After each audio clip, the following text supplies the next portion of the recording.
Alimul Hakim. Wala hawla wala quwwata illa billahil aliyyil azim.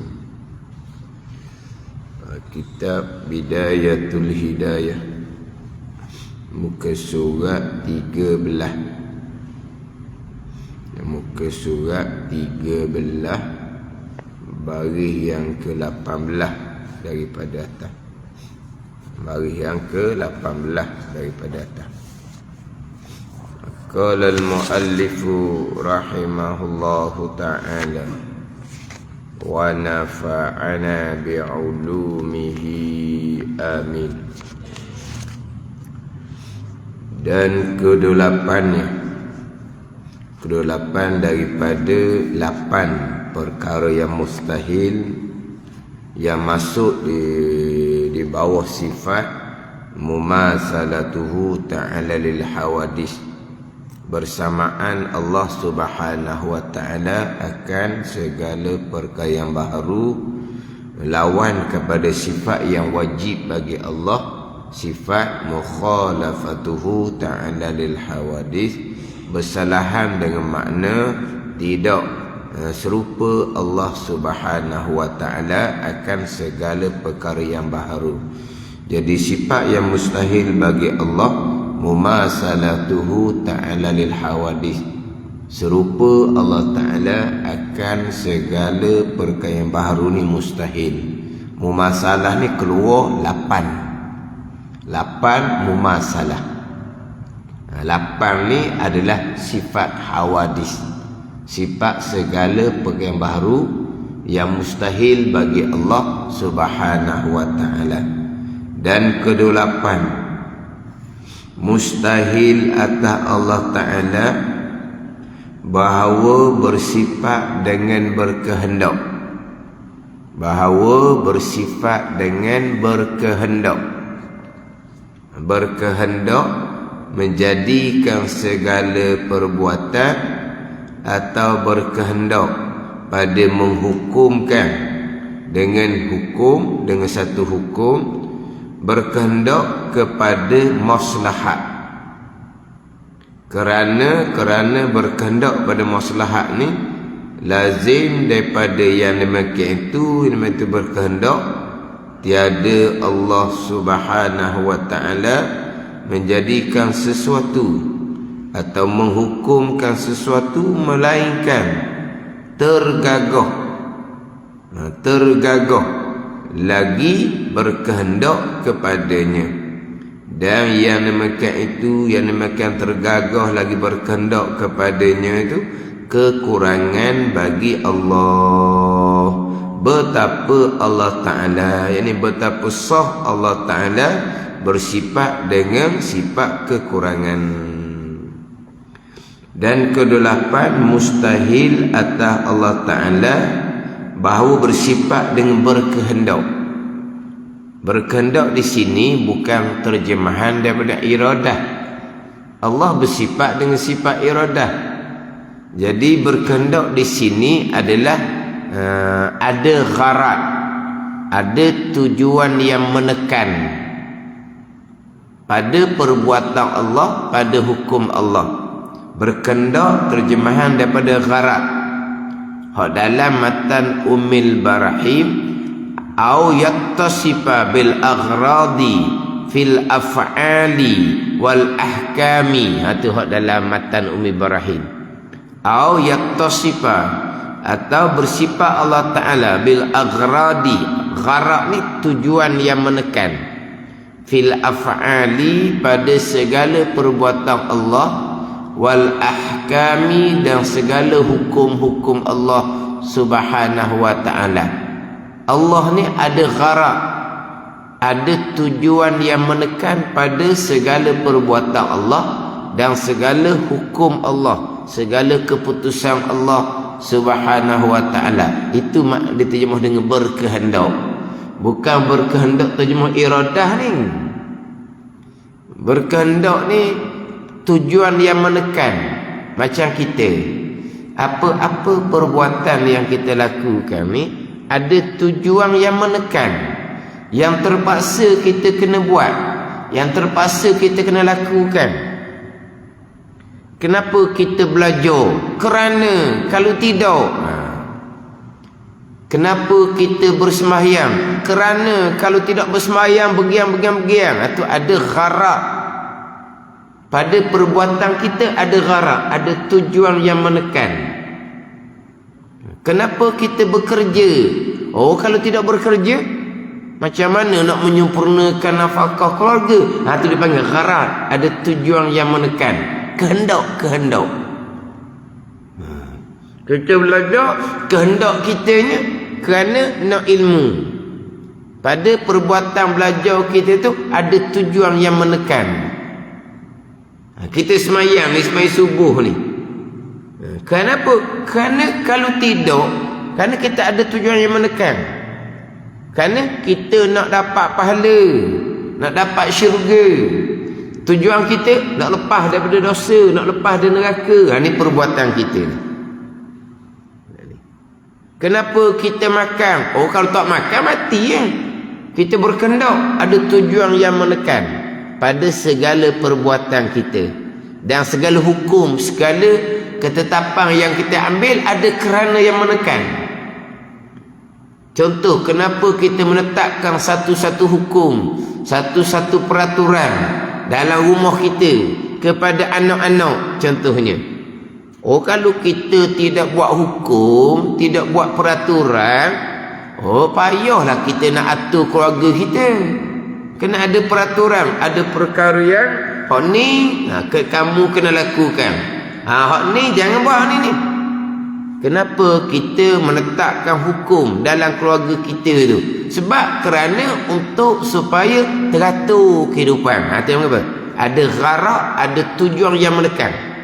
Kalau kita tidak menetapkan satu-satu hukum, satu-satu peraturan dalam keluarga kita, payah kita nak atur. Mana kita kena buat, kena menetapkan satu-satu hukum, satu-satu peraturan. Dia mana? Ada gharak, ada tujuan yang menekan, yang diterjemah dengan berkehendak. Jadi berkehendak ni sifat hawadis. Ni sifat segala perkara yang baharu. Adapun Allah Ta'ala mustahil Allah Ta'ala bersifat dengan berkehendak. Berkehendak ni menjadikan. Yang ni berkehendak pada menjadikan. Pada menjadikan segala perbuatan. Atau berkehendak pada.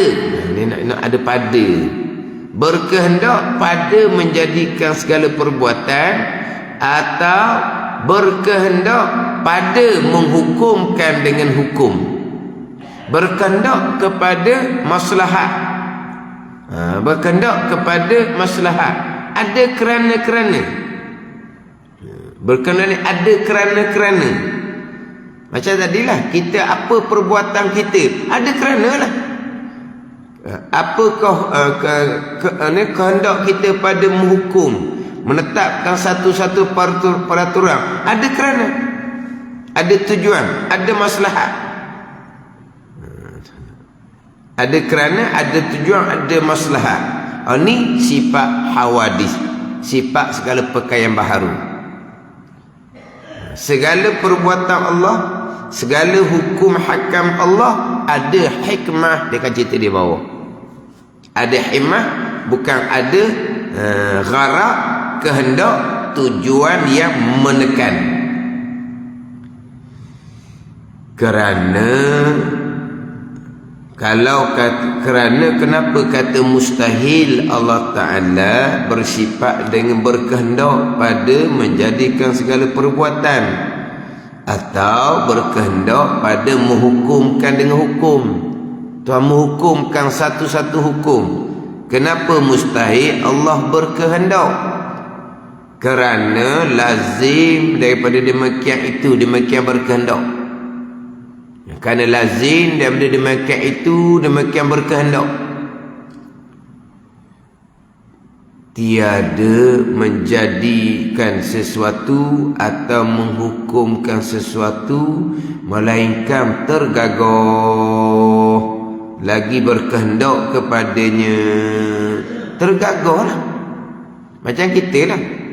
Terpaksa. Tergagah ni terpaksa. Terpaksa lah. Kerana nak ilmu, kerana nak pahala, nak syurga, kerana kalau bekerja, kerana nafkah keluarga. Ini dia panggil apa? Tergagah, terpaksa. Kalau Allah ada gharat, ada tujuan yang menekan, jadi Allah terpaksa pada segala perbuatan Allah. Dan yang demikian itu, yang demikian tergagah dan berkehendak, tergagah, terpaksa lagi berkehendak ni, kekurangan pada Allah Subhanahu wa ta'ala. Kekurangan betapa Allah Ta'ala, mana betapa Allah Ta'ala bersifat dengan sifat kekurangan. Betapa sah Allah Subhanahu wa Ta'ala bersifat dengan sifat kekurangan. Iaitu Allah Ta'ala, iaitu Allah Ta'ala menjadikan ia Allah Ta'ala, menjadikan ia Allah Subhanahu wa Ta'ala dengan ikhtiar, dengan pilihan Allah. Allah yang ikhtiar, Allah yang memilih, lagi kaya daripada sekalian makhluk, lagi kaya daripada sekalian makhluk. Jadi Allah jadikan tu dengan ikhtiar, dengan pilihan Allah Subhanahu wa ta'ala, lagi kaya daripada segala makhluk.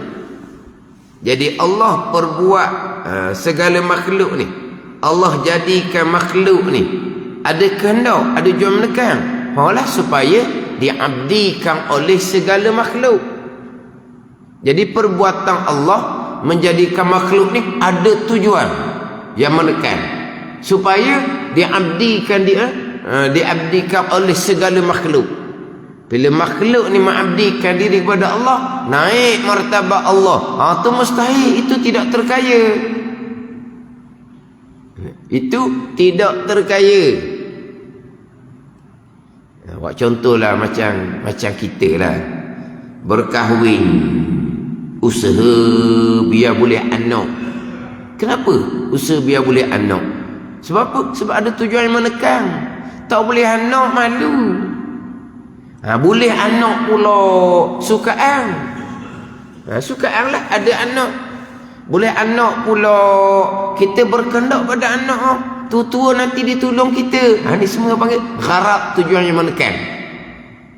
Jadi kalau Allah jadikan hamba makhluk ni kerana ada tujuan menekan seumpama tu, makna tidak terkaya, tak lepas ada makhluk. Sebaliknya Allah Ta'ala menjadikan segala-gala dengan ikhtiar, dengan pilihan Allah, dan kaya lepas Allah daripada makhluk. Terkaya Allah daripada selain daripada Allah Subhanahu wa Ta'ala. Macam kita ada anak je, mana apa? Tak malu dah. Gembiralah sebab tengok orang ada anak, kita tak ada anak. Tak gembira, tak lengkap hidup. Tak lengkap hidup. Boleh anak, lengkap hidup, boleh bergembira. Itu dipanggil apa tu? Maslahat. Ada tujuan yang menekan. Apabila kita hari tua pula, anak ni kita ada masalah tu yang menekan, yang boleh menolong kita. Kalau kata keseorangan tua-tua, siapa nak cara, siapa nak ambil tahu, tu makna kita ada tujuan yang menekan pada usaha kita untuk dapat anak. Ini sifat hawadith, sifat yang baharu. Allah Ta'ala mustahil sama sekali. Allah Ta'ala buat satu-satu perbuatan, Allah menetapkan satu-satu hukum, Allah berkehendak, berhajah kepada maslahat, kepada ada kerana, ada sebab. Tidak.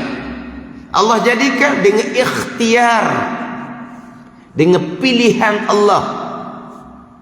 Wa rabbuka yakhluqu ma yasha wa yakhtar. Dan bermula Tuhan engkau ya Muhammad menjadikan akan barang yang ia kehendak, iradah, dan ia pilih, ikhtiar Allah Ta'ala. Itu pilihan Allah Subhanahu wa Ta'ala. Itu kehendak qada Allah pada azal. Kehendak iradah tu lah, bukan kehendak gharaq di sini. Tapi bunyi terjemah kehendak tu bunyi serupa dengan sifat iradah. Sifat iradah terjemah dengan kehendak. Ni kehendak terjemah daripada gharaq. Gharaq ni ada tujuan yang menekan untuk dapat ambil faedah, untuk dapat ambil manfaat. Itu gharaq.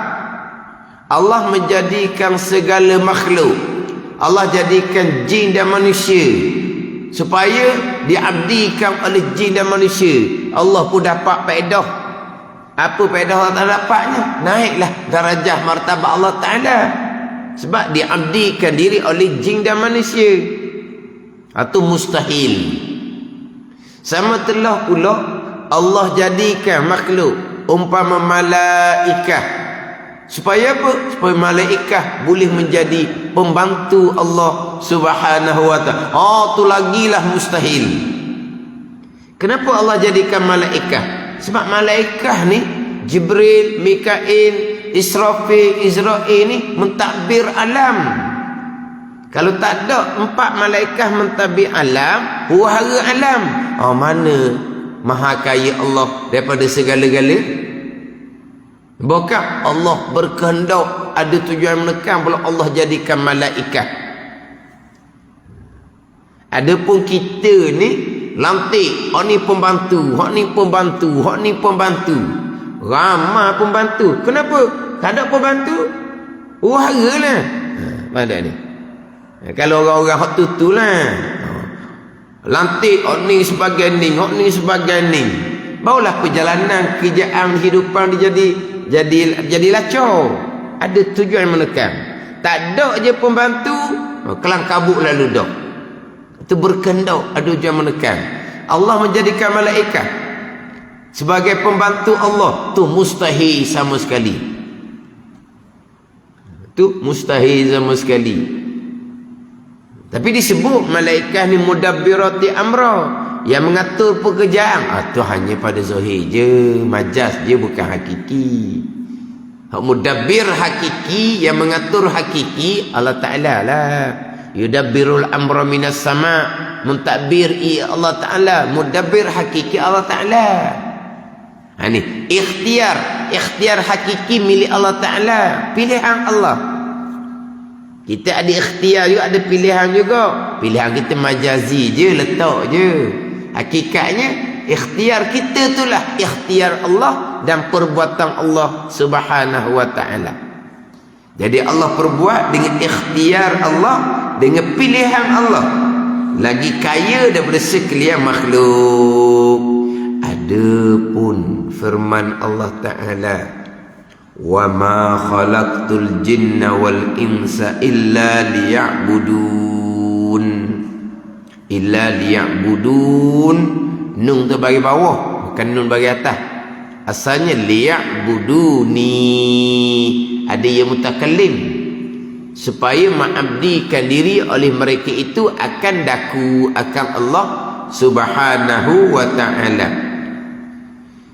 Maka maknanya itu, artinya, tiada aku, ini Allah Ta'ala, jadikan segala jin dan manusia, melainkan bahawa jadilah mereka itu jin dan manusia menyembah akan daku. Artinya mencari mereka itu akan Tuhan mereka itu pada menyembah dia, Tuhan, dan berbuat taat kepadanya, kepada Tuhan. Jadi Allah Ta'ala jadikan sekalian jin dan manusia dengan limpah kurnia semata-mata. Apabila Tuhan jadi je jin dan manusia ni ada, maka jin dan manusia pun cari akan Tuhan, untuk mereka hadap dan sembah akan Tuhan. Tu je. Jadi liya'budu ni, lam ni dipanggil lam ni lam lil sayrurah ataupun lil aqibah ataupun lil hikmah. Bukan lam li ta'lil dengan makna gharaq. Liya'budun, supaya dengan apa? Dengan makna ada tujuan menekan, supaya mengabdikan diri mereka itu akan daku. Jadi tujuan Allah menjadikan jin dan manusia ni dengan tujuan yang menekan, supaya jin dan manusia mengabdikan diri akan Allah Subhanahu wa ta'ala. Bukan lam tu dengan makna dengan ta'lil, illah dengan makna li gharaq, ada tujuan menekan. Tapi lam tu dipanggil lam li sayrurah ataupun lil aqibah ataupun lil hikmah. Ada bicara bab lam liya'budun. Bukan kerana, tapi hikmah lah. Cuma dia cerita di sini ni. Dia panggil apa yang Tuhan jadikan, kesemuanya ada hikmah di belakang. Ada kebijaksanaan di belakang, ada hikmah. Apa segala perbuatan Allah, apa segala hukum Allah pun ada hikmah belaka. Tapi bukan ada gharaq, tujuan yang menekan. Jadi liya'budun tu lam li ta'lil, bukan dengan makna gharaq, tapi dengan makna lil sayrurah ataupun lil aqibah ataupun lil hikmah. Hikmah Allah Ta'ala menjadikan jin dan manusia, hikmahnya mereka mengabdikan diri akan Allah Subhanahu wa Ta'ala. Kemudian Allah Subhanahu wa Ta'ala ni menjadikan segala perbuatan, segala hukum bukan ada tujuan yang menekan bagi Allah Subhanahu wa Ta'ala, dan bukan ada tujuan yang menekan yang kembali kepada makhluk Allah. Tidak juga. Sekarang perbuatan Allah bukan kerana ada tujuan yang menekan atas Allah Ta'ala, untuk Allah Ta'ala dapat kebaikan, dapat faedah, dapat manfaat. Tidak ada. Dan juga perbuatan Allah, hukum Allah pun sama. Kenapa Allah buat satu-satu perkara? Kenapa Allah meletakkan satu perkara? Kerana Allah ada tujuan menekan, untuk Allah balas baik. Pada ni sekarang Allah buat satu-satu perkara, Allah menetapkan satu-satu hukum, tidak ada gharaq, tujuan menekan atas Allah, untuk Allah ambil faedah. Jadi Allah tak ambil faedah, tapi faedah tu dapat kepada makhluk. Allah buat satu perbuatan, Allah menetapkan satu hukum kerana untuk dapat faedah kepada makhluk, untuk dapat manfaat pada makhluk pun tidak. Ada ni. Contoh, Allah jadikan kita tu gerak diam. Allah jadikan kita perbuat, kita makan. Gerak diam kita cari makanan contohnya. Kerana apa? Kerana Allah nak jadikan kita kenyang. Kerana tujuan tu ada. Allah boleh jadikan kenyang tanpa gerak diam cari makanan. Allah jadikan kita gerak diam, buat kerja, gerak diam, cari makanan, ada hikmah belaka. Bukan kata Allah jadikan gerak diam kita, cari makanan kita kerana Allah nak mengenyangkan kita. Tanpa gerak diam kita cari makanan, Allah tak boleh nak buat kenyang kita. Tak ada ni. Manfaat kenyang tu pun Allah boleh jadikan. Tanpa Allah jadikan kita gerak diam, senyap aja, Allah boleh jadikan kenyang. Sekarang perbuatan Allah, mustahil Allah buat satu perbuatan untuk dapat manfaat faedah kepada Allah. Ada. Allah buat untuk dapat manfaat faedah pada manusia. Tak. Allah boleh jadikan kenyang tanpa makan, tanpa apa. Lepas tu Allah perbuat manusia ni makan jadi kenyang. Itu ikhtiar Allah, itu pilihan Allah. Allah atur seumpama tu ada hikmah. Itu je. Kalau Allah tidak gerak diamkan, bekerja cari makanan, Allah tak boleh nak mengenyangkan. Jadi Allah buat perbuatan manusia ni supaya apa? Supaya Allah boleh beri manfaat pada manusia jadi kenyang. Ada hikmah saja, bukan kerana tu. Sama juga Allah menetapkan hukum. Allah mewajibkan sembahyang. Kenapa Allah mewajibkan sembahyang? Supaya Allah boleh balas syurga kepada orang yang sembahyang. Ada maslahat, hikmah dia. Sebab Allah boleh masukkan ke syurga tanpa Allah wajibkan sembahyang. Allah boleh masukkan syurga tanpa Allah jadikan dia, Allah menetapkan hukum kewajipan sembahyang. Jadi Allah menetapkan hukum kewajipan sembahyang, ada dia punya hikmah dia. Allah tak ada manfaat daripada Allah menetapkan hukum wajib sembahyang tu, tapi untuk manfaat kepada manusia. Sebab tanpa sembahyang Allah tak boleh nak masuk ke syurga. Ada Allah jadikan seseorang manusia itu bersemayang, Allah menetapkan hukum wajiban semayang, ada hikmah. Allah balas syurga, itu adalah limpah kurnia daripada Allah Subhanahu wa ta'ala. Allah tak boleh nak balas syurga kalau seseorang hamba tidak mengikut hukum yang Allah tetapkan. Sebab Allah tetapkan hukum kerana ada tujuan menekan. Manusia nak syurga mesti kena buat hukum ni. Wajib semayang, kena semayang, barulah Allah boleh balas syurga. Ada, itu ada tujuan yang menekan juga, untuk bagi manfaat kepada manusia. Ada tujuan menekan pada Allah menetapkan hukum. Sekarang Allah menetapkan hukum, Allah tidak ambil manfaat, tidak ada tujuan menekan. Tapi Allah ada manfaat tujuan menekan juga untuk balas, untuk balas kebaikan pada manusia.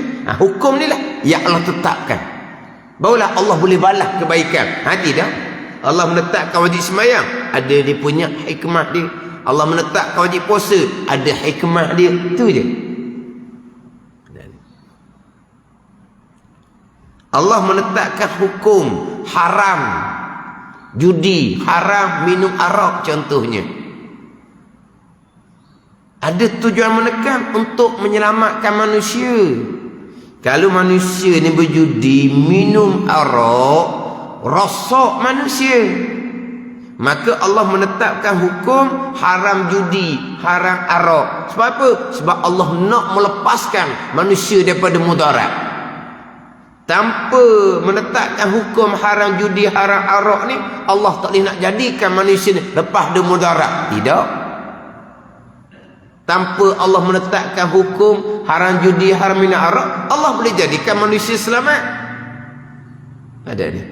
Tapi hikmah dia, apa hikmah diharamkan judi dan arak? Hikmah aja kita ceritalah hikmah dia, gitu jelah. Tapi untuk mengelakkan mudarat, adakah Allah Ta'ala mengharamkan judi dan arak kerana tujuan menekan supaya manusia itu selamat dari mudarat? Tidak.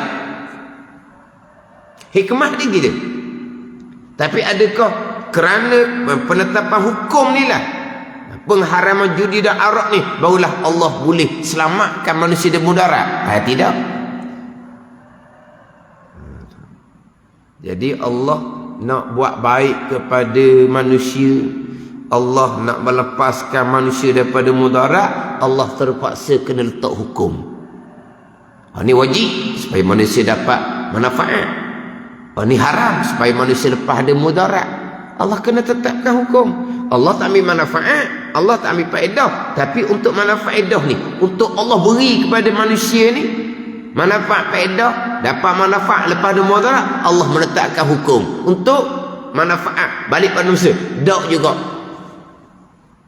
Sebab Allah boleh menjadikan manusia dapat manfaat tanpa sebarang hukum. Allah boleh melepaskan manusia tanpa sebarang hukum.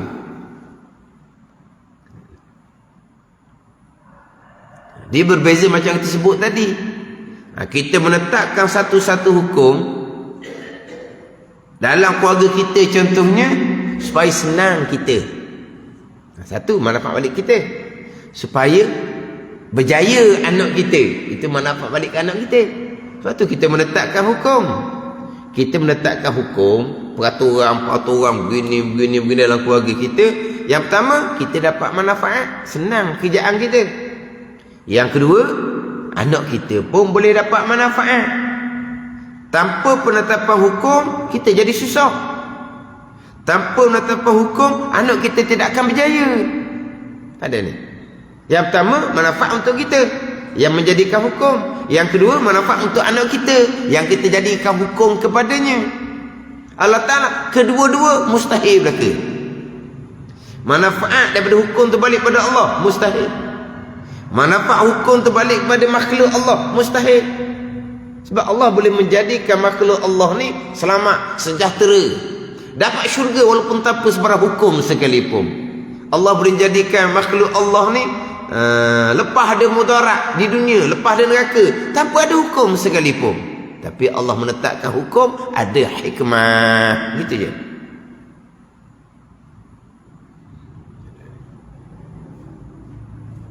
Mana sekarang ni bukan hanya mustahil ada gharak, tujuan yang menekan pada perbuatan Allah dan segala hukum Allah tu untuk balik kepada Allah, mustahil. Untuk balik kepada makhluk pun mustahil juga. Cuma kita cerita hikmah pengharaman judi. Kalau berjudi, huru-hara rumah tangga, huru-hara masyarakat. Pengharaman arak, hikmahnya supaya manusia ni terpelihara akal, tidak memudaratkan diri dan tidak memudaratkan orang lain. Itu hikmah. Allah boleh jadikan dengan judi itu, Allah boleh jadikan aman damai. Dengan minum arak, Allah boleh jadikan aman damai. Allah Maha Kuasa kan. Tapi perbuatan Allah, hukum hakam diletakkan Allah, semuanya ada hikmah belaka, tidak sia-sia. Tapi tidak ada gharak, tidak ada tujuan yang menekan untuk maslahat, manfaat kembali pada Allah, mustahil. Untuk manfaat masalah kembali pada makhluk Allah, mustahil juga. Kembali pada Allah sama telah lah. Kembali kepada makhluk Allah masalah ni, mustahil juga. Untuk melepaskan makhluk ada berkenaan, mustahil juga. Dengan hukum tu. Tapi hikmah dia gitulah. Hikmah dia boleh melepaskan manusia daripada kebinasaan dunia dan akhirah. Itu hikmah dipanggil. Bukan ada gharak, tujuan yang menekan pada segala perbuatan Allah dan segala hukum hakam Allah Subhanahu wa ta'ala. Segala perbuatan Allah, segala hukum hakam Allah, maha suci Allah mengambil faedah, dan maha suci juga Allah untuk beri faedah manfaat pada makhluk dengan segala hukum hakam Allah Subhanahu wa ta'ala. Yang mana kadang-kadang kita cakap tu Allah begini sebab dia, jadi macam ada kerana yang menekan. Sebab ni maka Allah buat begini, sebab ni maka kenapa? Kerana sebab hamba mengabdikan diri akan Allah, maka Allah kena balas masuk syurga. Sebab apa? Sebab hamba taat pada hukum Allah. Allah masukkan ke syurga, itu ikhtiar, pilihan Allah. Itu kehendak Allah, qada Allah Subhanahu wa ta'ala. Bukan dengan sebab beginilah Allah kena buat begini. Sebab begini Allah kena buat begini. Bersebab Allah buat. Hak berat lagi, Allah menyebelahi. Tu lagi hebat. Allah menyebelahi. Allah menyebelahi. Allah ni ada sebelah-sebelah juga ni. Allah tak maha adil. Dia ada sebelah-sebelah. Tu lagi berat. Allah menyebelahi. Tahu dia Allah menyebelahi. Tapi semua perbuatan Allah, semua hukum Allah adalah ikhtiar, pilihan Allah Subhanahu wa ta'ala. Allah memilih seumpama itu. Allah memilih buat hamba yang mengabdikan diri, Allah pilih bubuh syurga. Allah pilih buat hamba yang derhaka, Allah pilih bubuh neraka. Itu pilihan Allah. Allah pilih jadikan hamba yang mengabdikan diri. Itu pilihan Allah. Allah bersyurga, itu pilihan Allah. Oleh kerana sebab hamba ni mengabdikan diri, maka Allah kena bubuh syurga. Tidak. Itu semua pilihan Allah Subhanahu wa ta'ala. Allah nak pilih baik, Allah buat baik. Allah nak pilih buruk, Allah buat buruk. Tak ada sebab-sebab yang menekan atas Allah Subhanahu wa ta'ala. Ni Allah terpaksa bubuh neraka lah. Sebab apa? Sebab langgar hukum sangat berat ni. Sebab ni Allah bubuh neraka. Dah. Itu ikhtiar pilihan Allah. Allah memilih jadikan dia ni langgar hukum berat melampau dia ni. Allah ikhtiar, Allah pilih, Allah nak bubuh neraka. Itu ikhtiar Allah, pilihan Allah. Qada Allah Subhanahu wa ta'ala, yang semuanya ada hikmah dia belaka.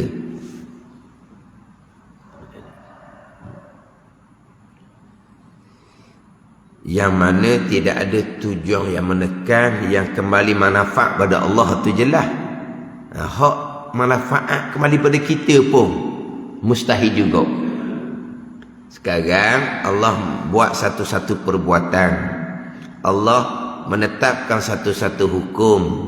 Allah tidak ada tujuan yang menekan atas perbuatan Allah dan hukum Allah tu, tetapi untuk dapat maslahat kepada makhluk, untuk jadikan makhluk tu selamat ke apa ke, untuk lepaskan makhluk daripada kebinasaan ke, tak juga. Allah boleh jadikan makhluk tu dapat manfaat tanpa apa-apa hukum sekalipun.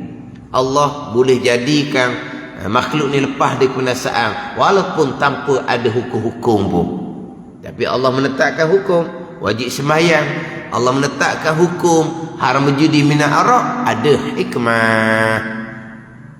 Bukan ada tujuan menekan, yang Allah nak balas baik kepada makhluk, yang Allah nak lepaskan makhluk dari kebinasaan, bukan. Itu semua adalah ikhtiar pilihan Allah Subhanahu wa ta'ala. Lagi kaya Allah sekalian makhluk, kaya Allah lepas daripada segala-galanya. Apa yang Tuhan perbuat, itu adalah pilihan Allah. Ketetapan hukum, itulah pilihan Allah.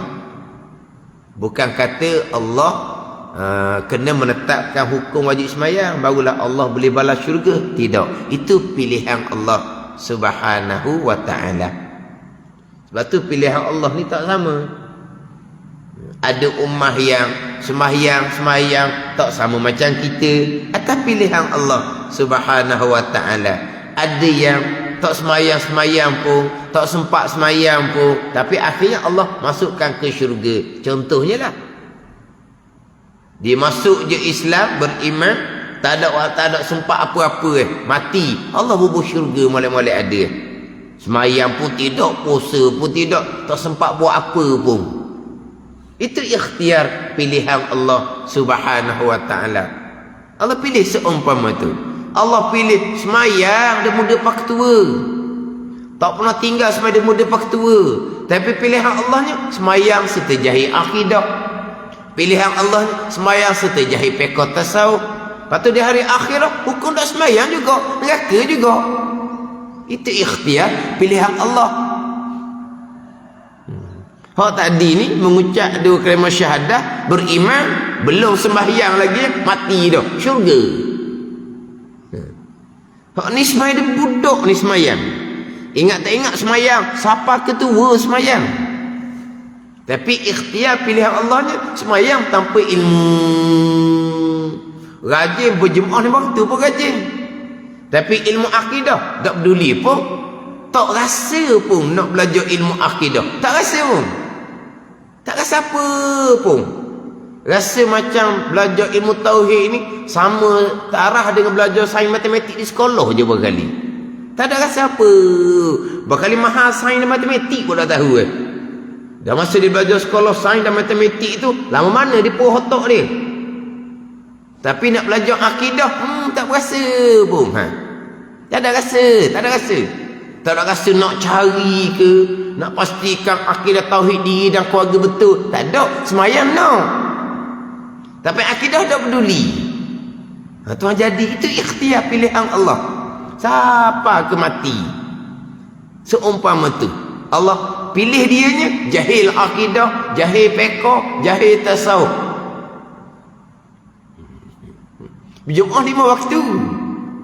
Jumaat 5 waktu. Tapi tak ada di hati. Orang ni cari ilmu tauhid. Cari ilmu tauhid, cari ilmu akidah. Belajar lama dah Qada'in tauhid beres dah dah, nak belajar juga. Qada'in tauhid beres dah. Belajar berkitab-kitab dah. Nak lagi. Tu bagi orang yang Tuhan pilih seumpama tu. Bagi orang yang tak pernah dengar sekali dah terpayah. Pakai tabu. Sains matematik payah. Tapi molek-molek ada. Tu kata, bukan kata sama ilmu tauhid dengan ilmu sains matematik. Mahal ilmu sains dan matematik lagi. Anak ilmu akidah dah tahu pun tak using. Tapi kalau anak tak pandai sains dan matematik, kena masuk tuition. Tapi anak tak kenal Tuhan, akidah tak ke mana le, tak ada using apa pun. Tu maha ilmu sains matematik lagi ilmu tauhid. Itu pilihan Allah. Allah jadikan seumpama tu. Semayang sampai ke mati. Tapi pilihan Allah tak ada bahagian. Semayang pun nak lelah saja. Itu ikhtiar pilihan Allah subhanahu wa ta'ala. Allah pilih baik, Allah bala baik. Ada hikmah di belakang. Allah pilih buruk, Allah bala buruk. Ada hikmah di belakang. Itu je lah. Segala perbuatan Allah, segala hukum hakam Allah, Allah terkaya, Allah maha suci daripada ada gharak, ada tujuan yang menekan atas Allah subhanahu wa ta'ala pada segala perbuatan Allah dan segala hukum hakam Allah subhanahu wa ta'ala. Ini hak mumasalatuhu ta'ala lil hawadis yang ke-8.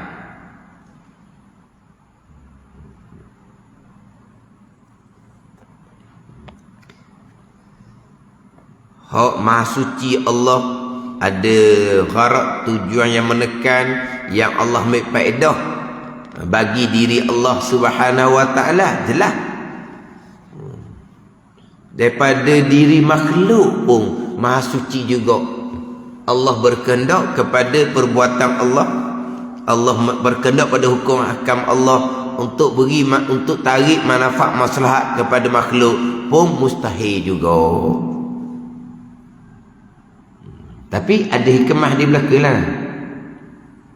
Hikmah Tuhan menetapkan hukum begian. Dia panggil apa ni? Ada dipanggil dalam fiqh ta'alluliyun. Ada illah. Dia panggil ada ta'alluliyun. Tapi illah ni bukan kerana gharak yang menekan atas Allah. Illah ada hikmah di belakang. Kan kita bicara kan apa illah dia. Dalam bab munakahat, apa illah dia, kerana dia. Tapi kerana Allah jadikan hikmah di belakang. Dia hak ta'abudiyum ni, hak Allah menetapkan hukum yang kita tak boleh nak ceritalah. Hikmah dia apa? Sembahyang 5 kali. Kenapa 5? Kenapa tidak kurang ataupun kenapa tidak lebih? Kemudian sembahyang pula rakaat tak sama, ada 2, ada 3, ada 4. Kenapa? Dia panggil apa? Ta'abudiyun. Kita hanya tunaikan perintah, kita nak cari dia punya hikmah dia kita tak tahu. Kenapa puasa di bulan Ramadan sahaja pagi sampai ke petang? Kenapa tidak bulan yang lain? Kenapa tidak waktu yang lain? Kenapa diperintahkan tawaf pusing? Kenapa? Allah tidak bertempat di Kaabah. Kenapa nak pusing di Kaabah? Kenapa Sa'id, Sopo dan Marwah? Kenapa? Siti Hajar tu hak Siti Hajar, hak kita ni. Apa kerana? Kenapa wukuf di Arafah? Wukuf, tunggu apa di Arafah? Kenapa? Kenapa melontar? Ni dalam bab ibadah dia ta'abbudiyun. Tapi oleh kerana kita hamba, kita buat, kita tunaikan. Bab muamalah, munakahat, janayah, itu ta'alluliyun. Bab muamalah, kenapa disyariatkan jual beli? Kenapa disyariatkan sewa menyewa? Sebab apa? Boleh ceritalah. Dia panggil hikmah dia. Ada ni. Bab munakahat, ada nikah, ada cerai, ada iddah, ada nafkah. Kita boleh cerita hikmah dia. Bab janayat, bab hukum hudud, kisah, takzir, kita boleh cerita dia punya ilah dia, ta'alluliyun dia panggil. Tapi kita ni hak ibadah kita tunai betul-betul. Muamalah, munakat, janayat lagilah mudah kita terima. Itu hikmah kenapa rukun Islam yang kedua, tiga, keempat, kelima tu ibadat saja. Semayang, zakat, puasa, haji, ibadat saja je. Rukun Islam yang kedua, yang ketiga, yang keempat, yang kelima. Mana muamalahnya? Mana munakahatnya? Mana janayatnya? Kenapa didatangkan hak ibadat saja, hak rukun Islam yang kedua sampai yang kelima? Sebab hak itulah hak benda ni, hak perintah yang tunaikan saja, tu je. Sebab apa? Sebab kita ada rukun Islam yang pertama tu, penyaksian kita tu, itu asas dia. Jadi kalau bab ibadah kita tunaikan, kita terima mudah-mudah, bab muamalah, munakat, janayat lagilah mudah-mudah kita terima dan kita tunaikan. Sebab dalam bab ibadah dia kebanyakannya ta'abbudiyun, semata-mata mengabdikan diri. Apa kerana? Macam sebut tadilah. Kerana apa? Hak dalam rukun haji tu. Kerana apa? Kerana semata-mata mengabdikan diri akan Allah. Tapi bab hukum muamalah, munakahat, janayah, kenapa ada iddah? Lepas bercerai, kenapa ada iddah? Dia cerita supaya tidak bercampur nasab. Dia cerita. Ada ni. Sama juga bab janayah. Kenapa dia ada hukum qisas, ada hukum hudud, ada hukum takzir? Dia cerita. Kalau bab ibadah kita boleh terima dan tunaikan, bab janayah kenapa kita nak persoal? Sebab kita boleh cerita dia punya ilah dia. Kerana, tapi kerana tu bukan tujuan yang menekan. Hikmah daripada Allah Subhanahu wa ta'ala. Hikmah dia panggil.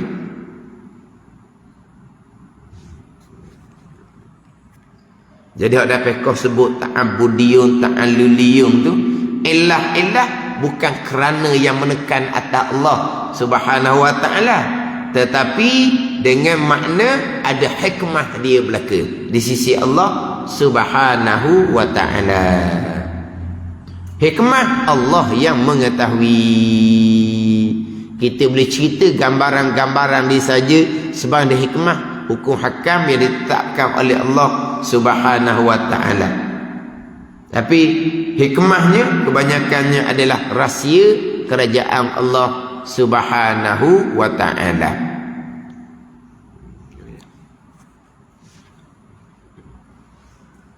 Jadi bukan hanya mustahil Allah menjadikan satu-satu perbuatan, menetapkan satu-satu hukum, mustahil Allah ambil faedah, ada tujuan yang menekan atas Allah untuk melakukan satu-satu perbuatan dan untuk menetapkan satu hukum, bahkan mustahil juga satu-satu perbuatan Allah, satu-satu hukum Allah tu. Kerana apa? Kerana Allah nak beri manfaat faedah kepada makhluk. Mustahil juga. Allah boleh jadikan bagai-bagai faedah kepada makhluk tanpa hukum hakam Allah Subhanahu wa ta'ala. Allah boleh jadikan makhluk Allah ni lepas daripada kebinasaan tanpa tetapan hukum daripada Allah Subhanahu wa ta'ala. Tanpa Allah perbuat manusia ni gerak diam cari makanan, Allah boleh jadikan kenyang. Tanpa Allah jadikan manusia ni gerak diam bekerja, Allah boleh bagi rezeki nafkah. Ada ni. Tapi hikmah di situ. Allah susungnya, Allah jadikan makan, Allah jadikan kenyang. Allah jadikan gerak diam bekerja, Allah jadikan dapat rezeki. Itu ada ikhtiar, pilihan Allah Subhanahu wa ta'ala. Qada, kehendak Allah Subhanahu wa ta'ala yang bersifat dengan iradah. Jadi mustahil, maha suci Allah berkehendak, ada tujuan yang menekan pada segala perbuatan Allah dan pada segala hukum Allah Subhanahu wa ta'ala. Dan menambahi setengah ulama atas 28 ini dua pula yang lain yang masuk di bawah mumasalatuhu ta'ala lil hawadith.